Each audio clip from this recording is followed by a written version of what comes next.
Hello there guys, and welcome back to the channel. So, this video I'm going to be showing you a really awesome build for one of my favourite weapons ever in Destiny history, and a weapon that's finally getting its well-deserved redemption arc after so long of just being awful for really stupid reasons, honestly.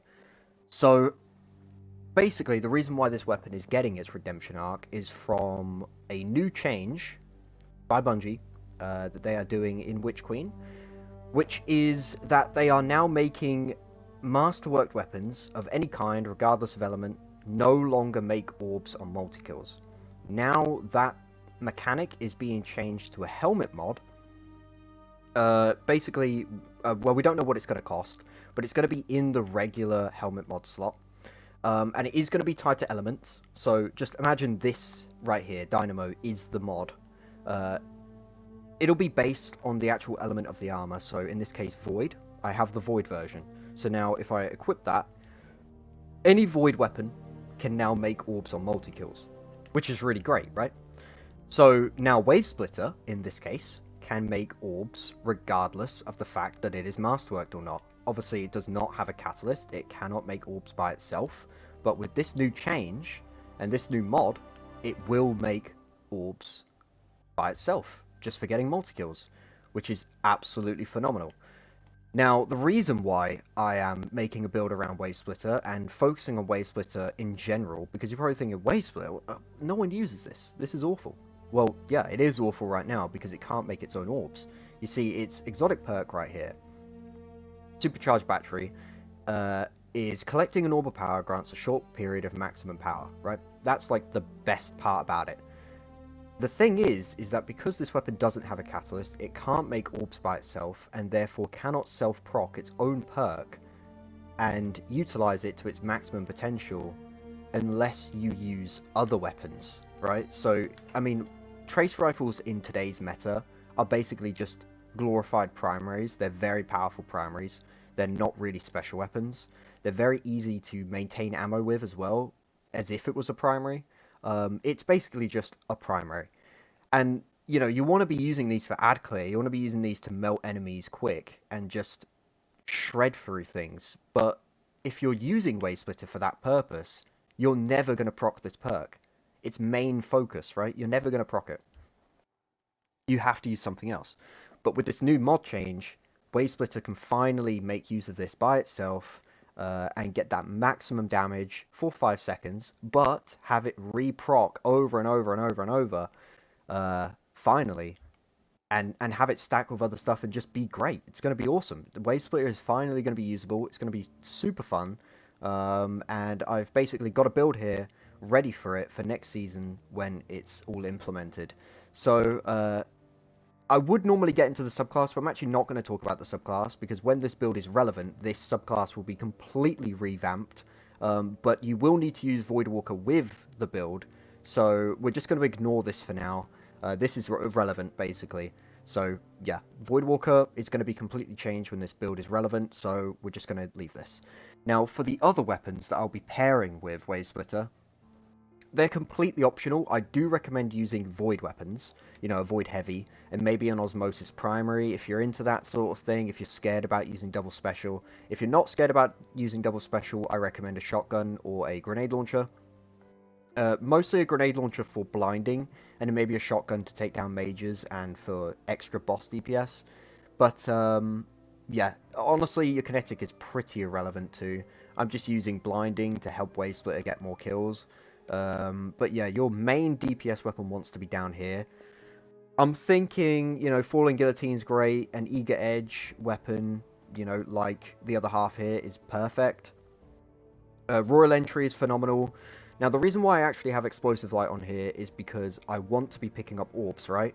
But the build kind of forces me to be unable to pick up orbs normally. So I have Explosive Light here because you can pick up orbs even when you have a super. Hopefully I can find a way around this in the future, but right now I actually am forced into using Explosive Light to make the build work, which is pretty unfortunate, but if you have any way around that, let me know. I think taking charge is a way around that too, but I currently don't have the slots for it, so I'm going to have to figure out something else later, but whatever. You know, just weapon-wise, you can use what you want and go crazy with it. That's it. Alright, so with the weapons out of the way and the subclass technically out of the way, let's get into the mods. Actually, let's cover the exotic first, obviously, since it's a pretty big part of the build. We have the Mantle Battle Harmony, of course, once again. Now, what this does is when you have a weapon that matches your subclass, in this case, Wavesplitter matches Voidwalker, every regular kill will give me a nice super bump. It'll give me, like, way more super energy than usual for 2 seconds. And then, obviously, another kill would add another 2 seconds, another kill would add another 2 seconds, and so on and so forth. And yeah, basically, when you do that for long enough, which shouldn't take long, and then you have your super, saving that super and getting kills with the weapon after that point will then give you a 20% damage buff that does not stack with everything in the game. It is classed as an empowering buff, means it will stack with debuffs, but it will not stack with any empowering buff, like Well of Radiance, the empowering melee, Lucent Blade, Argent Ordnance, Weapons Alike, you know, stuff like that. Doesn't stack with stuff like that. It only stacks with debuffs and Font of Might and other mods and weapon perks and stuff that allow stacking, right? So that's Mantle Battle Harmony. Now, actually getting into the mods, we have a pretty nice setup here. First off, we have Elemental Armaments, which is when you have a weapon that matches your subclass. Again, obviously we have Wavesplitter matching with Voidwalker. You have a chance of spawning an elemental well of that element, so it'll be Void. Now, when we actually make the elemental well, we can use that with Font of Might, which is a 25% damage buff that, again, will stack with everything in the game because it is not classed as an empowering buff. It is classed as a, you know, just a base buff. So it will stack with everything. It will stack with Mantle Battle Harmony. And this is 25%, not 20%. So that's already a 45% damage buff for Wavesplitter, not including its perk, which is great. So that's Font of Might. Now, we're going to be using Elemental Time Dilation in this build, because obviously Particle Deconstruction won't be here next season. And it can't actually be used with any of the weapons that I have decided to choose for this build. So, with that in mind, I've decided to go with Elemental Time Dilation, purely for the fact that I am utilising Font of Might as my main focus of the build, with Mantle Battle Harmony and Wavesplitter's perk, Supercharged Battery. So I kind of just wanted to make it all a bit easier to maintain and just keep, you know, the uptime high. So what Elemental Time Dilation does is when you have multiple mods that are based on a timer, so for example, Font of Might is a time-based mod, you activate it and it lasts for 10 seconds, right? When you have this and then multiple of that mod, it'll actually increase the time that it takes for the mod to run out. So with 2 Font of Might mods, it goes from 10 seconds to 16 seconds, which is more than enough time to actually make another well from Elemental Armaments, which is kind of the idea. 10 seconds usually isn't quite enough. Sometimes it is, sometimes it isn't. So bumping that to 16 seconds just gives me more time to make another mod to then have another 16 seconds of damage, right? And it's just kind of there to help me out. So yeah, we do have another Font of Might here, which you saw at the start. And that's pretty much the mods. We just have Radiant Light here for stats. Talking about stats, of course, I don't have any Intellect because the idea is to save the super so I can utilize the 20% damage buff for Wavesplitter. And then we have Recovery for health and just survivability. And then I have Strength because I really like using Atomic Breach. You know, for the knockback and whatever else. Obviously, the melee is going to be completely different in Witch Queen. And the melee is going to be really awesome too. So I actually really want to utilize my melee pretty effectively, so having 100 strength is a good way of doing that. And I have 100 discipline because handheld supernova is phenomenal. There could be some really awesome grenade setups for, you know, Witch Queen and the new abilities. So having my base abilities, my base cooldowns as low as possible is going to be great. Obviously the super doesn't mean anything, so I don't need to worry about that.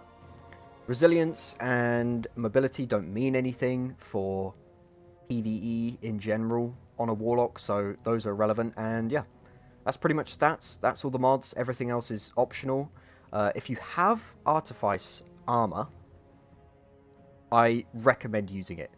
I do have a helmet here ready for the next season, because obviously this slot will be taken up by the new Masterwork Orb, mod. And then I have an extra mod here for any finders or any awesome artifact mods that may come out with the new season.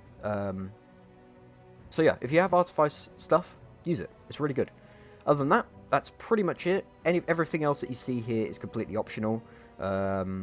It's not relevant to the build at all. Reserves, finders, scavengers, just use what you want. It doesn't really matter. And that's pretty much it. So basically the idea of the build is that we have extreme damage buffs that are going to be constantly up permanently. They're going to be constantly reprocced. And then we have Wavesplitter making its own orbs, self-procking its own perk, that's then going to give you more damage to get these going for longer, and just everything being stronger overall. Of course, I do have Explosive Light here, so I can actually keep that going with my Supercharged. But otherwise, you want to use a nice Void weapon down here alongside it. And yeah, that's pretty much it. So I'll have a bit of gameplay at the end here. Let me know what you think of the build. Let me know what you think of the changes that Bungie have done with the helmet mod and, Masterwork Orbs. A lot of people are a bit undecisive. They don't really know if they like it or not yet. But I'm personally all for it, because this is awesome. I can finally use Wavesplitter to its maximum potential, which I've been waiting a long time to do. So with that, thanks for watching, and adios.